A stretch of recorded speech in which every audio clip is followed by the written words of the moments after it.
Hello there, good evening. Hello everyone, thanks for joining us for what is actually our first ever event for Nexus Fertility, our first ever expert event. And we are delighted this evening to be joined by Professor Tim Child. Tim, thanks for joining us. You're welcome, good to join you.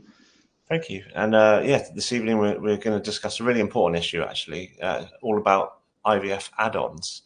It's something that maybe not everyone knows, but you will, as you get down the line of IVF treatment, will encounter, and it's recently made headlines in the press. So it's a really important subject because, as we know, quite often the press will sensationalize things, and when you're in this, when you're having fertility treatment, it's an emotive topic anyway, and when it gets sensationalized, it's important to cut through that and to cut to the facts, and that's what we want to do this evening. So without further ado, let's get into it.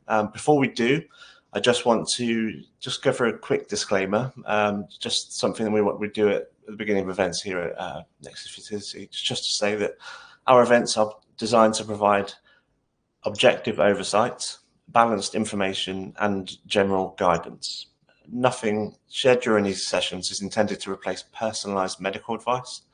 Always consult your own healthcare provider with any questions or concerns about your health, fertility treatment, or changes in your condition. So that's done, that's out of the way. So without further ado, welcome Tim, and thanks for joining us. If you could just please give a little bit of background about yourself and how you're perfectly qualified to discuss this topic tonight. Yeah, so thanks for asking me to join you on this first sort of expert event, and I've been really impressed with how you guys have put together such a great support organisation as Nexus, and this is obviously the start of a really exciting future for you guys and the people that you're helping look after. So I'm a fertility specialist. I'm a sort of obstetrician gynecologist by background, but I've been doing fertility for heading on for 30 years. I'm a professor of reproductive medicine here in Oxford, where I live, at the University of Oxford.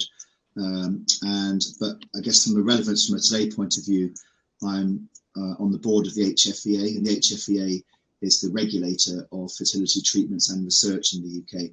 And I chair the part of the HFEA that looks after sort of what's coming over the horizon, so horizon scanning for fertility investigations and treatments, but very importantly, is responsible for the IVF add-ons system, so which we'll come on to now, but that I chair the part of the HFEA that looks after or rates IVF add-ons. Brilliant. And in terms of that word add-ons, really, I think the clue is probably in the title, but if you could just give it a quick overview about what they are and whether they're essential. Yeah, so I mean, during if we go back 15 years or more ago, people who were having IVF just had a straightforward IVF cycle. So what would happen would be the woman would have 2 weeks of daily injection to stimulate the ovaries. There'd be an egg collection. The guy would produce a sperm sample.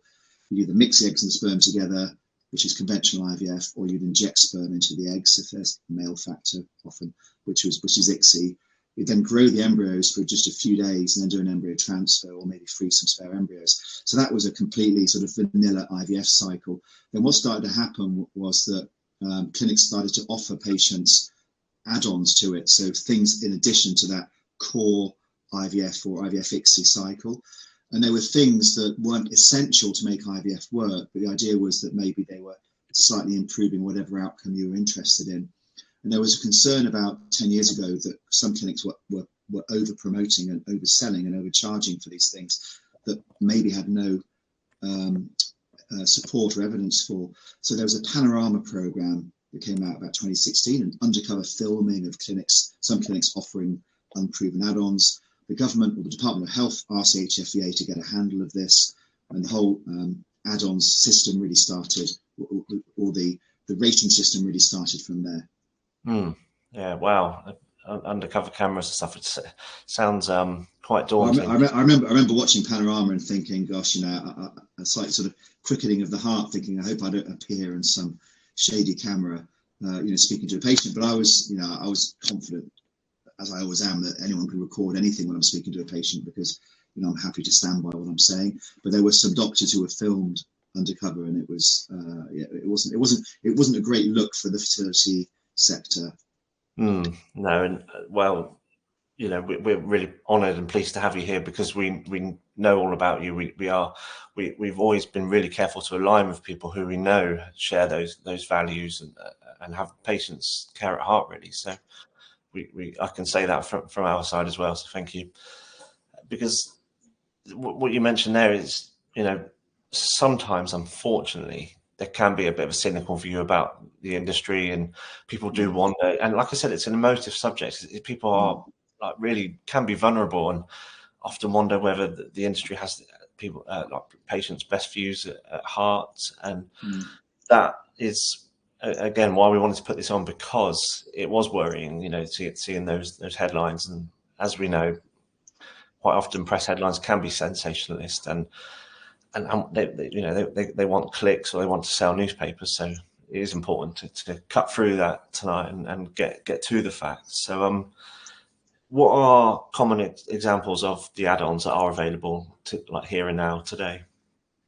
Yeah, so I mean, it's partly so from an HFEA perspective, we really defined add-ons as things that you would actually use during an IVF cycle. There's a big group called HFEA, which is a European society, and they've done their own add-ons work, and they've got a massive long list of, I think, 40 add-ons, because they're including things that are either very rarely used, or they're actually used outside of an IVF cycle, maybe beforehand. So we took a narrow review. So I guess so we've only got there's a list of 13 at the moment. There's another one that's coming on in the next few weeks, another add-on that we rated at the last meeting. So there's 13 to 14 that are there at the moment. Anyone, whether it's a patient, someone working in a clinic, or a company making an add-on, if they feel that something should be added to the list and should be reviewed independently, then they can basically just send an application into the HFEA. Then we look at that, decide if it's an add-on, and then would consider using it, looking at it. So I guess common ones, I mean, some of the add-ons aren't used very often, but common ones would be things like time-lapse incubators. So people having IVF, the old-fashioned IVF way is that the eggs and sperm would go into an incubator that just had a big door on it, looks like a fridge. You then would put the dish in, close the door, and the eggs and sperm, and thereafter the embryos are kept there at 37 degrees in certain levels of humidity and oxygen, etc. And then every few days you would then open the door, take the dish out, look down the microscope, and put it back in again. And then in the last 10 years, most clinics in the UK have moved to something called time-lapse, which is when the incubators have a camera in, they take a photograph of each of the embryos, and then the algorithm works things out. So time-lapse are very commonly used. Some clinics will be charging extra, or be offering time-lapse as an extra charge, and maybe 500 to maybe even £1,000. So time-lapse would be one of them. Embryo glue would be another one that's used is used quite often. Then you've got things like immune testing, which a lot of patients will talk about immune testing, and then maybe if the natural killer cells, if they're abnormal, then going on to have all sorts of immune type treatments. So those would be three that probably people would have heard about. Yeah, and in terms of the data behind them, are there any statistics which point towards which ones people may be drawn towards? Like, as we know, statistics is used a lot in the fertility industry. So where are we at with add-ons? I mean, a major problem. So to actually do studies to show that something works is actually quite difficult. So for statistical power, you actually need lots and lots of patients, or lots of cycles of treatment to test whether whatever thing A is better than thing B. You often need thousands of patients to show that. And an issue is that many of these add-ons just haven't had that level of testing, and so for a lot of them, you can't actually say whether or not they are good or they are bad. The original add-on system that came back in 2018, I think, was very simple. It was red, amber, or green. So red meant don't use it because it doesn't work. Green meant use it because studies show that it increases the chance of having a baby. And amber was we just don't know. And nearly everything was amber, really, because we didn't know, because the studies just hadn't been done at all. What we did 18 months ago was we completely rehashed it, and we went to a 5-point grading system where you have green means, yes, it improves the outcome. Red means it's dangerous or it makes things worse. Black means studies have shown it does not help. So time lapse is a good example of black. That all the studies show no benefit of time lapse in terms of increase the chance of having a baby. Then in the middle you have amber, which means some studies say yes, some studies say no, and they sort of balance out, so you don't know. And grey means just no studies have been done at all. So it is a more complicated system, but it's much more subtle than it was.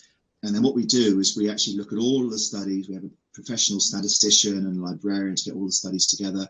And then as a committee of 15 people, we'll go through all the different stuff and look at that. So I have to say that the add-ons that actually have green by them, there are none that are green that increase the chance of having a baby. Just none.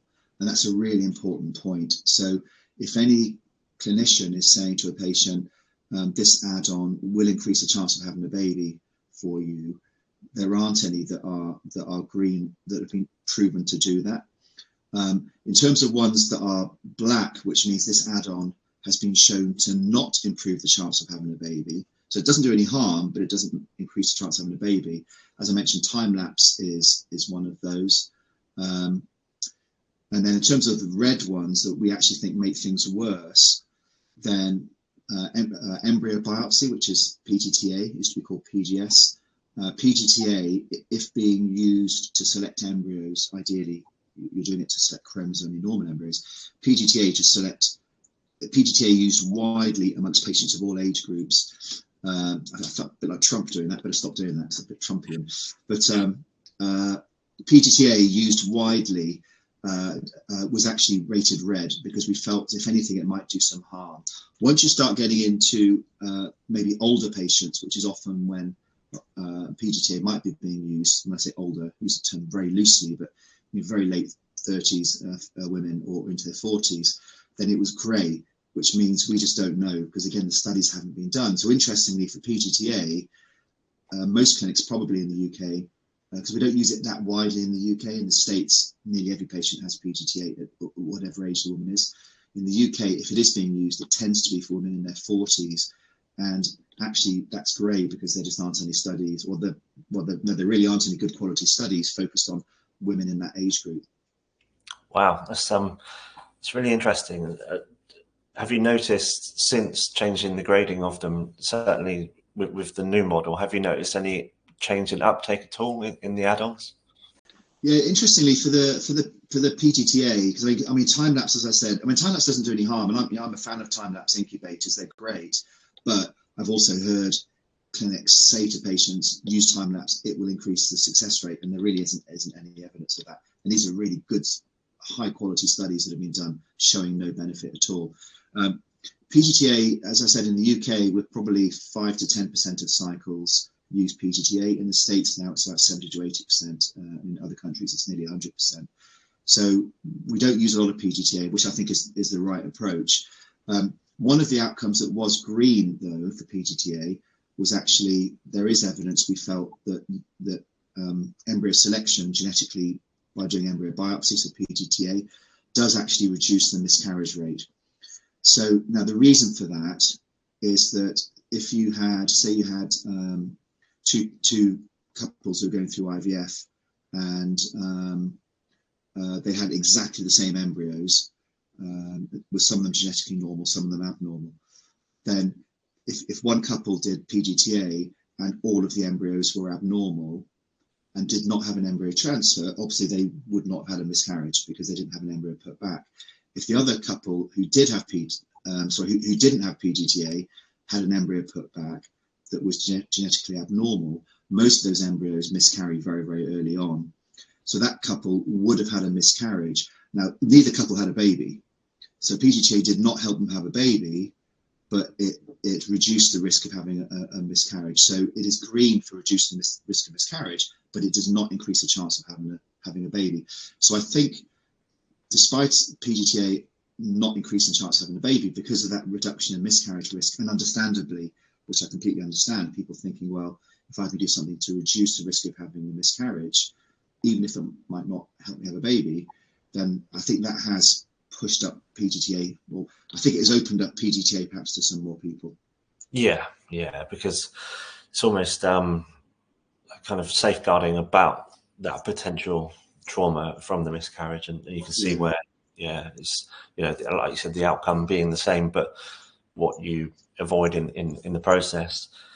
What did the latest, I know that the latest HFEA patient survey has now closed, and the results is it next year or the year after we should expect the results? But the previous one before that, what did that show, kind of what patients are thinking about add-ons?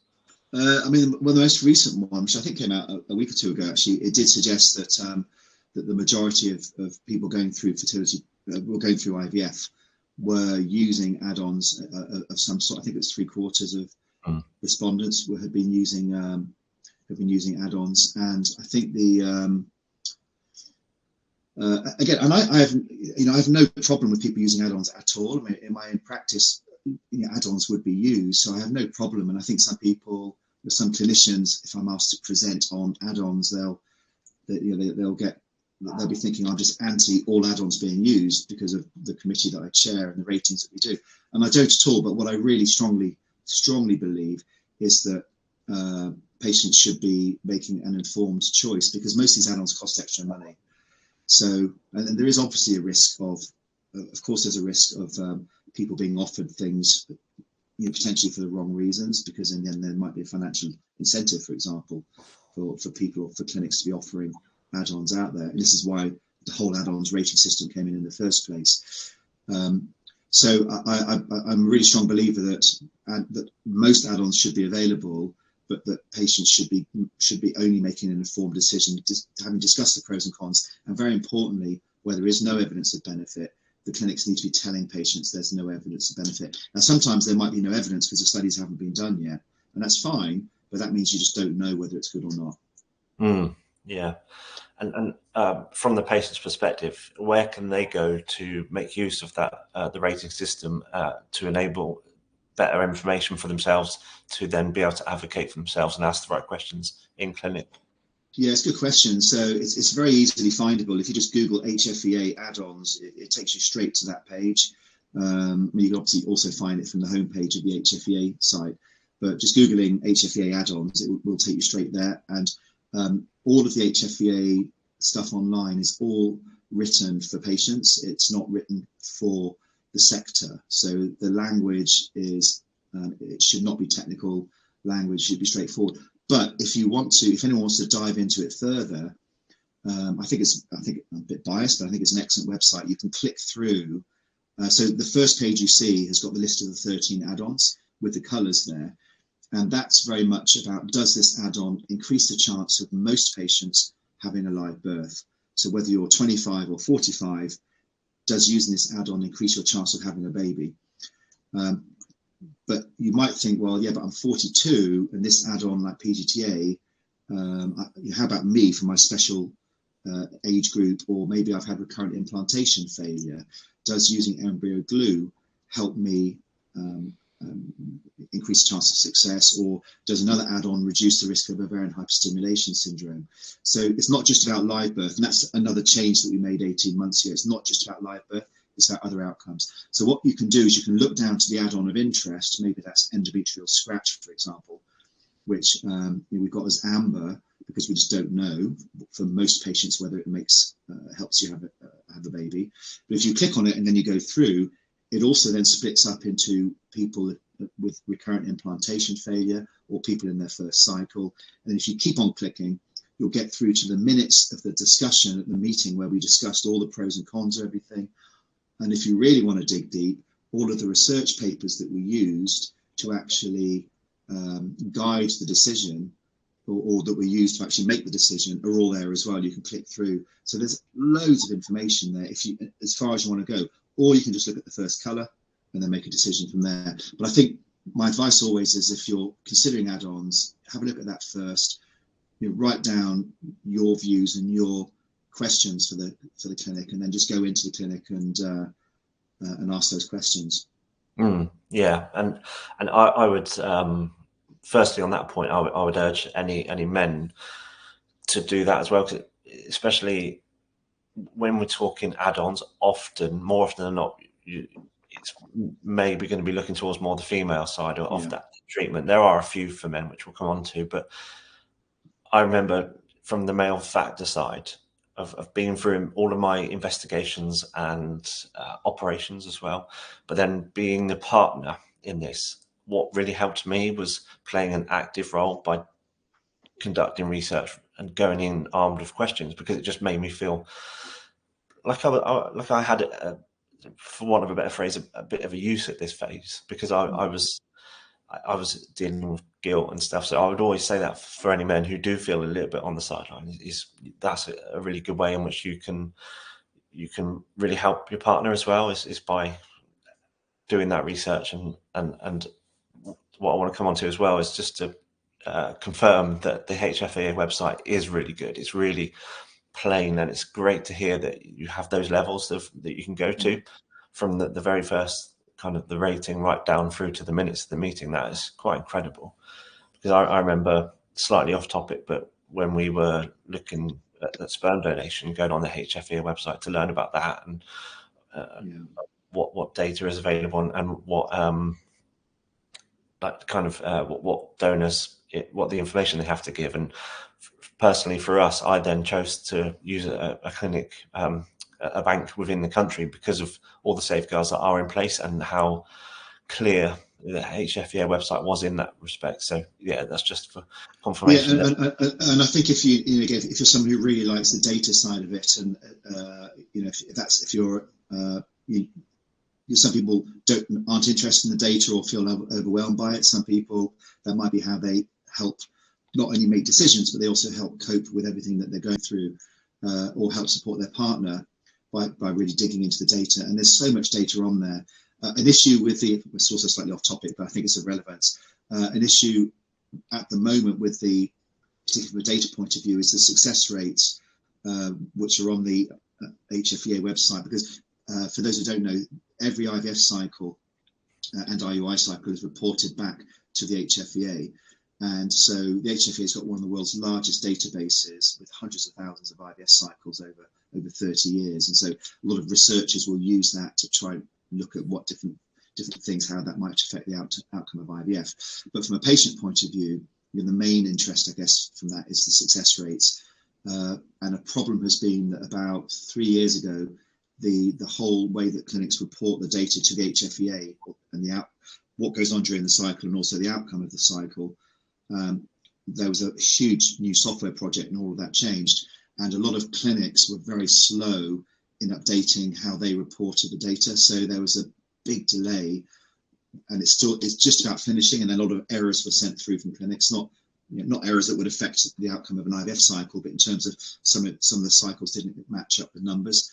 So there's been a lot of data checking that's had to go on. But in the next few months, all of that should be properly updated, and then you can then go in and look at a particular clinic that you're interested in, and look at whether, if you're using ICSI as a male factor and the female partner is whatever age, you can look at that clinic and see what was the pregnancy rate over whatever time period you're interested in, what's the live birth rate, what's the multiple birth rate.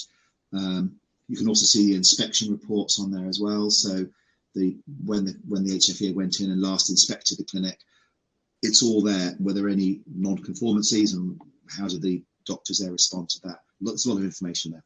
Yeah, that's incredible. And I think what is very obvious from that is the fact that no one's hiding anything here. It's there for all to see. And that's exactly why we wanted to run this event, because of those headlines. And I made a note of some of them, like just one of them here: the patients are spending thousands of pounds more than expected in their attempts to have a baby. And there was the suggestion that clinics were doing this for the wrong reasons. And I just wanted to touch upon that, how that may have felt from within the industry, seeing those headlines. Yeah, I mean, I think I mean, in my dealings, and obviously I know a lot of, I know most of the senior doctors in the country, just because I've been doing it for a long time, and it's actually quite a small world, the fertility world. And I can honestly say that the vast majority of people and clinics are absolutely doing things for the right reason. They're offering the main treatment and focusing on that treatment, and then any add-ons are being done because they feel that there is a benefit. And again, most of the add-ons are not red. Most of them are either amber because we just don't know yet, or grey because we don't know because the studies haven't been done. And so I would be very against all add-ons being banned until we wait for the evidence to come in, because that evidence might never come, and I think that would be very limiting for patient choice as well as clinicians being able to make a plan with a patient. But I would say that I do see patients sometimes that add-ons have been added on with an extra cost for the patient, and I hear from what the patient tells me, I think they were overtold the benefits of some of these add-ons, and that's not right. When that does happen, that shouldn't be happening. And from an HFEA point of view, we tell clinics that shouldn't be happening. Clinics are told that if they're discussing add-ons, they should be pointing patients in the direction of the HFEA site, and they need to be discussing the pros and cons. Yeah, absolutely. And I guess when it comes down to making those informed choices, it's asking the right questions, which we touched upon, but like asking for evidence in support of the add-ons or any potential risks or benefits, and like you said, being signposted to the HFEA website. I've heard you talk actually about the difficulty of studies, and that like how getting data is not as simple because of the nature of what we're dealing with here, and the multifactorial issue around, we're talking about biology here. Everyone's different. Every couple is different.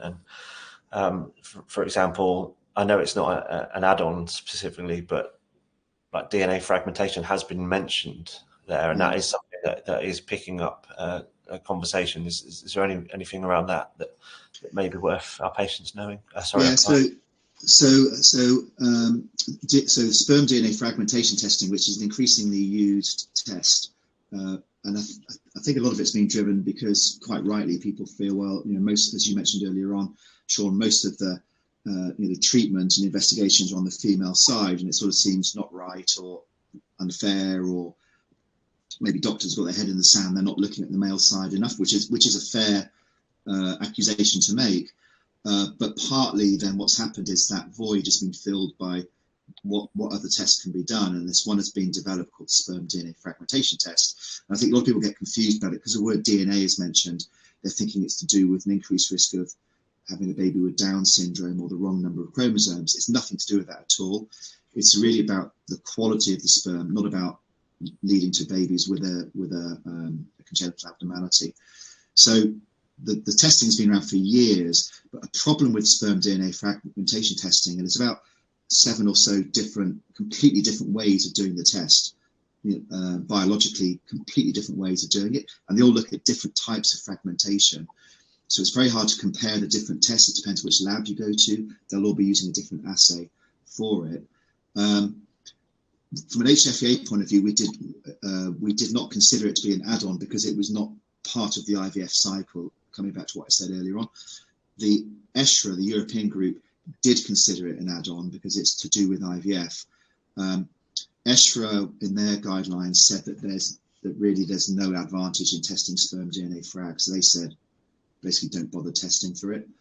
And that's in their add-ons guideline. And all of this is, if you Google ESHRA, which is ESHRE add-ons, you'll come up with the ESHRA add-ons guideline. But that is written very much for professionals. It's quite technically dense. It's not the easiest read. From our point of view, from the HFEA point of view, because we recognise it's widely offered and used, but it's not by our definition an add-on. We have actually got we actually do have some comments on it. So if you look on the add-ons page, it's sort of at the bottom, outside of the main add-ons bit. So we don't give it a formal rating, but what we do say is that really studies are lacking at the moment of showing a benefit in testing for it. And just to explain that further, most of the studies that are done are looking to see if you take 1,000 men and they all have a sperm DNA frag, what is the level of result linked to? And so it has been suggested that maybe as the level of sperm DNA frag goes up, that there could be a lower chance of IVF success. There could be a higher miscarriage rate. So probably there are some links there. But what generally is not happening is people aren't going on, or researchers aren't going on to the second stage, which is the most important stage of the study, to say, well, what do you do with the result? Because just because you show an association doesn't mean that necessarily it's worth testing it, unless using that result you can do something to actually make a difference. Because when these results come back as abnormal, often men are told to, well, you know, optimize your weight. Well, probably all people heading into IVF should be doing that anyway. Don't smoke, that's pretty obvious. Cut down on alcohol and caffeine, that's obvious. If you're you know, wearing lycra and doing lots of cycling, cut down on that, that's pretty obvious. So most of the things that you actually tell people to do, if it's a low or a high DNA frag, are stuff that really would be saying anyway. You then get on to whether it's worth taking supplements at all. Again, a problem is, and a lot of these supplements are being sold, but there aren't any studies really showing that, despite what the manufactured supplements claim, that these supplements result in a higher live birth rate or whatever. And even the studies that suggest the supplements improve sperm quality, they're really poor quality studies. They're not great studies. That's not the same as saying it's not worth taking supplements, but I think some of the claims that I see are just, I think, are overstated. So I think and that's what we don't know at the moment. Now, a really hot topic at the moment is varicocele. So varicocele is where men have like varicose veins in the scrotum. So varicoceles can either be what's called clinical varicoceles, which means that either the man himself can feel them, or a doctor would actually be able to examine and feel them. And often they are described as feeling like a sort of, sounds odd, but a bag of worms, because the worms are all the veins. So that's a clinical varicocele. Or you can get what's called a subclinical varicocele, which means you can't tell it's there on examination because it's so small. It's only picked up on ultrasound. So there's been debate for years and years about whether men who have a clinical varicocele and who have and are in a infertility or subfertility situation, whether it's worth having the varicocele treated. And this has been a debate for 30 years or so. And it's come in and out of fashion a bit as to whether it's worth removing the varicocele, surgically treating the varicocele. I think quite rightly there's moved back towards removing the varicocele if there's poorer sperm quality. Now, if the sperm looks to be completely normal, so normal sperm count, normal volume, normal motility, so it's a normal sperm test, but the DNA frag is high, there is a move towards thinking, well, maybe the man should have treatment of his clinical varicocele, which might be correct, but again, I think no one's sure. The bit I think we need to be careful of is men whose varicocele is only picked up with an ultrasound, which means it's a pretty small varicocele. Now, those guys, I would think most urologists would not be suggesting that a man has an invasive an operation with risks to treat something that's only picked up an ultrasound. But if you've got a raised sperm DNA frag, we're getting into a bit of a grey area there as to whether the man should go through the risks of treatment for the varicocele for something of a raised DNA frag that we don't know is actually going to improve with treatment of the subclinical varicocele, and we definitely don't know whether it will result in natural live birth or live birth after IVF. That's a very, very, very long answer to a short question. No, it's really, really good sound advice. So thank you. And actually, Kieran and I, speaking on behalf of two guys who have varicoceles, this is something that we do want to cover in more length. So it's really great getting a bit of a broad oversight there. And I think one just to say is if men have symptoms from their varicocele, and symptoms often would be aching or whatever, that's a reason on its own to have treatment. So I'm probably more talking about people with no symptoms at all, and the only thing you might be picking up is not even, and the sperm test might be completely normal. The only thing you're picking up is a often mildly raised sperm DNA frag. It's not a straightforward answer, that one.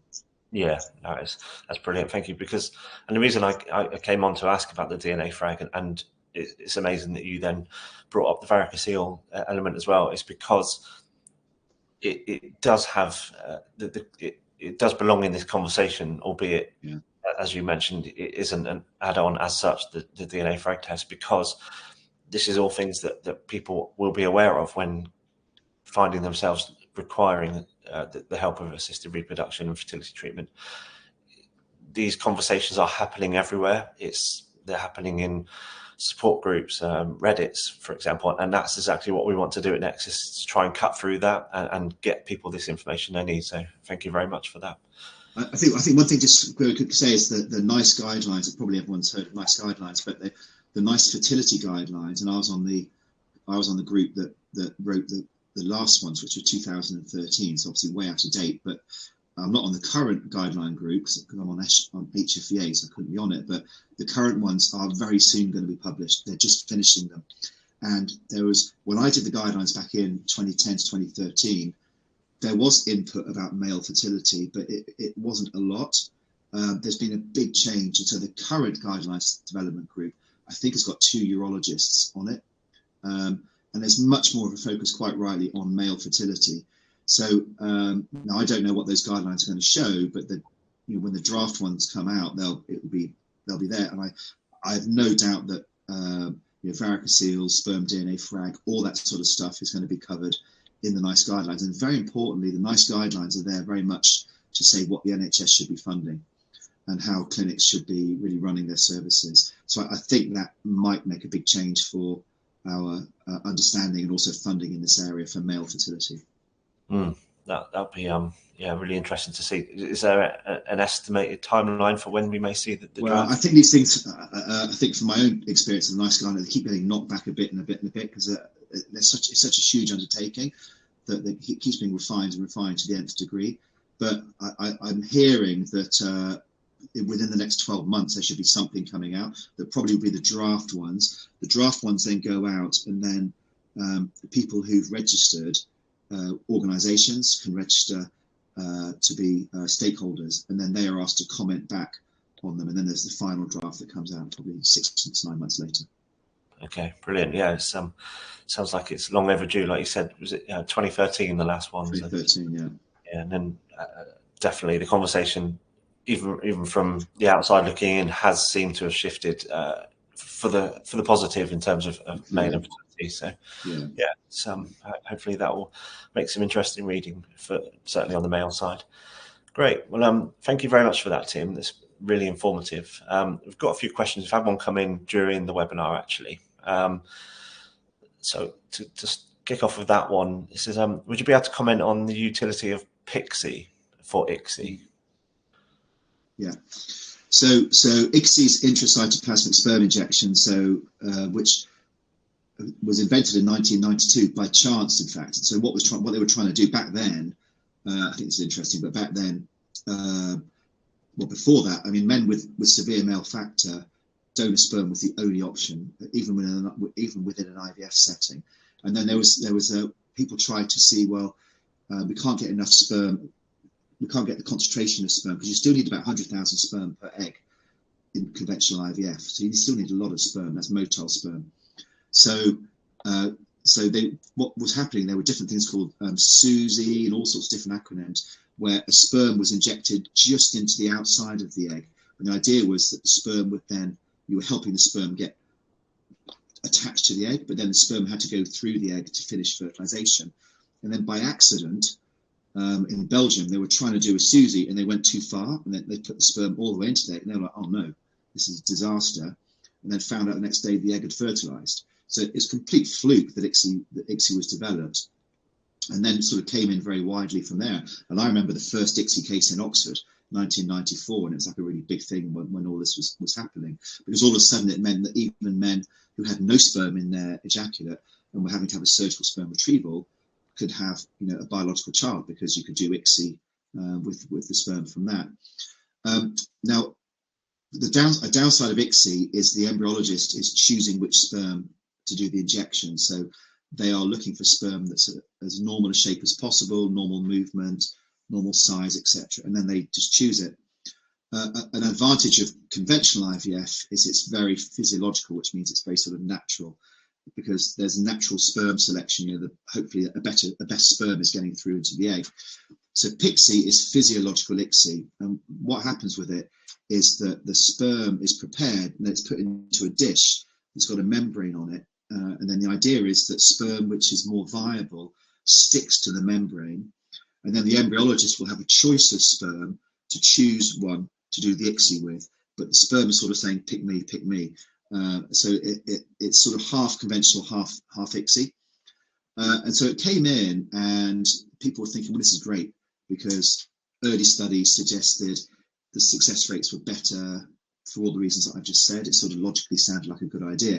And then there was a massive study called the HAB Select study that was run in the UK that, again, I was involved with, that we were involved in Oxford, where couples where ICSI was being done for male factor, if they agreed to be in the study, and I think it was 2,000 cycles, it was one of the largest studies ever done.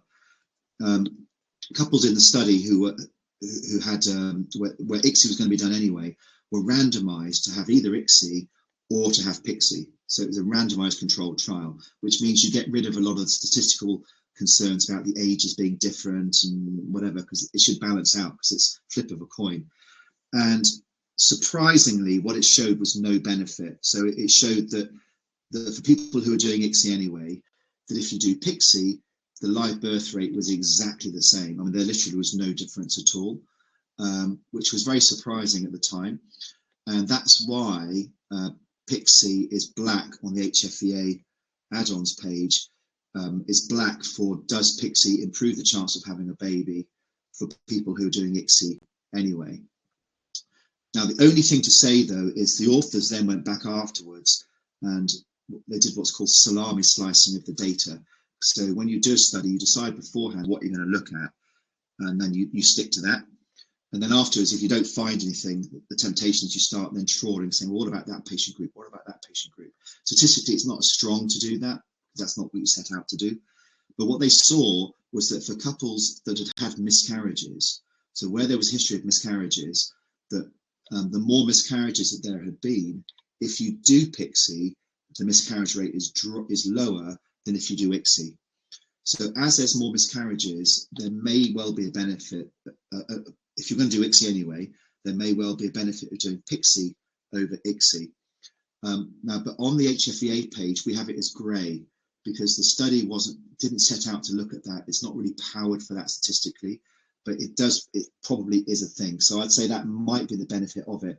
And one other final thing to say is clinically, when I was running the unit here in Oxford, we started to, when we were doing more sperm DNA frag testing, there was an idea that maybe with raised sperm DNA frag, it was a good idea to do PICSI.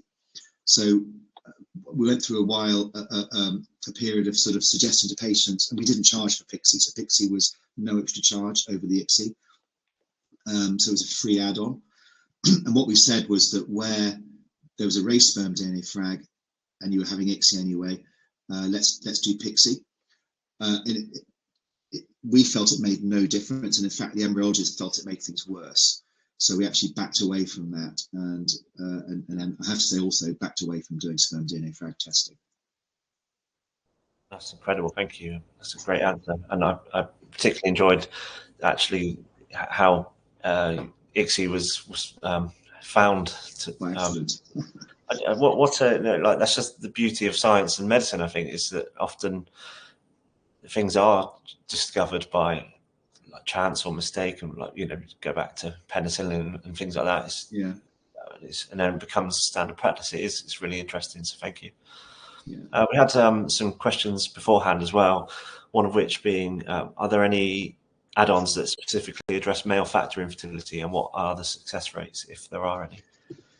So I think I would say I think the only one of the 13 which is particularly more male related would be PICSI, as I mentioned to you.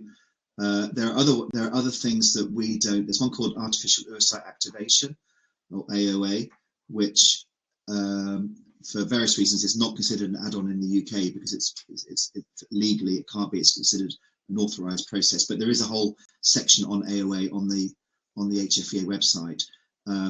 Again, from an ESHRE European point of view, they do consider AOA an add-on, but for legal reasons we couldn't. But to cover that, so AOA is done for or can be considered for people who have very unexplained poor fertilization rates. So some men on their sperm will have the absence of a protein that's necessary to activate the egg. So when the sperm gets into the egg, this protein sort of fires up the egg, and it really gets the egg going, because the egg has just been not doing a lot for numbers of years. So it really activates the egg. But so some men are missing this protein. It's called PLC zeta, and if a man is missing it, then what's going to happen is he's going to have either failed fertilization or very, very low fertilization rates. So there's only 2 labs in the UK that can actually test a man's sperm for PLC zeta. There's a research lab here in Oxford, and then there's a research lab in Cardiff. So it's not a commercially available test at all. So what happens in most clinics is that if you have a situation where maybe 10 eggs have been collected, the sperm is okay, or there's a degree of male factor, but the clinic are expecting normal fertilization rates of 60 to 70%, and maybe none of the eggs fertilized, even though the sperm looked okay and it was bound to the egg if you did conventional IVF, or maybe even ICSI was done, then what the clinic might talk to you about is to be doing artificial oocyte activation. And what happens then, or you could test the man for PLC zeta if he contacts Oxford or Cardiff, and you don't pay for it, it's done as a research test. But because that's quite difficult, what the HFEA allow is that clinics are allowed to do AOA. What happens with AOA is ICSI is done, and then in addition to putting the sperm into the egg, they add a big dose of a calcium ionophore, so it's a form of calcium, which is the same sort of thing that happens with a natural activation, but it's a much higher dose. So again, you don't want to be doing it just for the sake of doing it. You want to be doing it if you're thinking maybe the reason for a low fertilization rate is that the sperm isn't activating the egg. And apart from that, I'm not aware, I can't think off the top of my head of any other add-ons which would be primarily male fertility focused. Sure, yeah. No, and in fairness, the other questions that we had as well have already been covered by what you said already. There's perhaps one that where this sits. It came in from a partner regarding her male partner. It said, "My partner has been recommended antioxidant therapy as an add-on. Is there any substantial evidence supporting this?" So they probably mean antioxidant supplements. Again, I mean, I definitely wouldn't be considering that as an add-on. I don't think so. They're probably talking about antioxidants. So antioxidant supplements or antioxidants generally are a really hot topic at the moment, and because oxidative behaviour in the body causes sort of inflammation and high levels of it's sort of an inflammatory type state. So unsurprisingly, if people can sort of reduce all of that down, that is good. And you can reduce that down by normalizing weight, definitely not smoking, and low amounts of caffeine and alcohol, etc.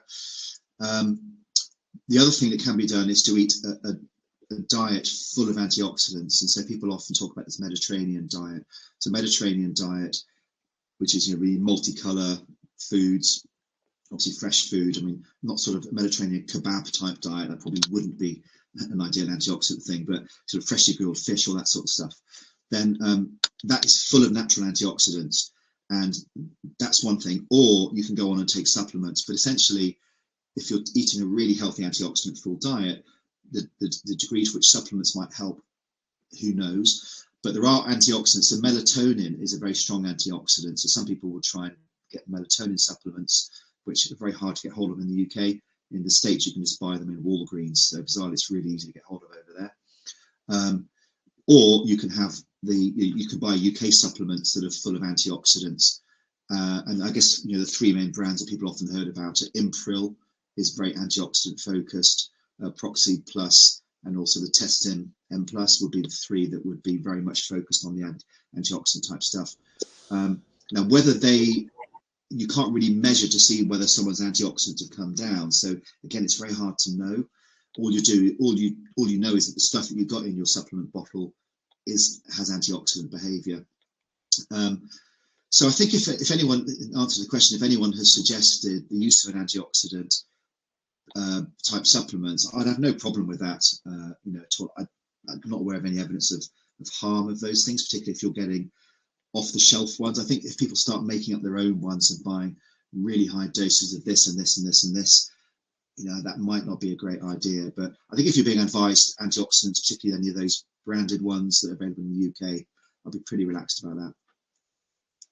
Yeah, and I think it all really comes back to two things: is like I said at the outset, leading to the advice of your clinician, your fertility specialists, and when in doubt, refer to the HFE website, which is easy to use and has a wealth of information. And essentially, it's up to you how far you go, because you can have a deep dive there. So, yeah, that's definitely been the biggest takeaway for me. So, thank you, Tim.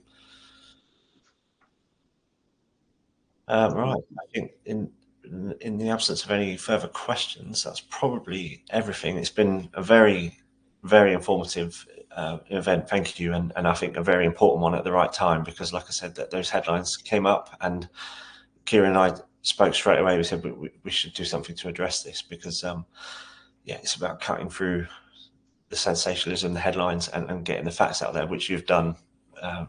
We can't thank you enough. So thanks for coming along. You're welcome, and well done, guys, for what you've set up. Thank you very much. And we'll speak soon. Okay, cheers, Ed. Bye. Bye.